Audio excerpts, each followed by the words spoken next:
মাঝে মধ্যেই কিন্তু আমাদের বাঙালি বাড়িতে এরকম টিফিন হয়েই থাকে। এ কিন্তু হ্যাকছা।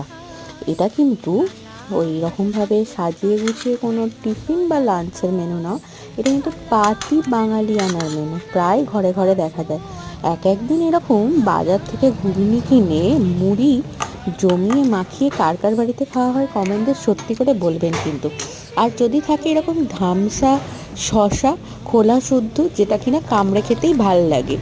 না না, শুধু ক্যামেরার সামনেই না, পিছনের দৃশ্যটাও তো দেখাতে হবে। পিছনে কিন্তু আমরা কম বেশি সব বাড়িতেই এইভাবেই কিন্তু টিফিনটা সেরে নিই। আর এই রকমভাবে যদি তার সাথে থাকে এরকম ডিম পাউরুটি, হাত ঠিক আছে, চামচে করে আর পোষায় না কিন্তু। ব্যাস ঘুগনিতে ভালো করে চুবিয়ে আর মুখের মধ্যে ভরে নিলে কিন্তু একটা আলাদাই তৃপ্তি। এই তৃপ্তির কিন্তু ভাগ হবে না। আর কি বলুন তো, ছোটোবেলাকার কথা আরোই মনে পড়ে যায়। ছোটোবেলা সেই টিফিনের দিনগুলো কি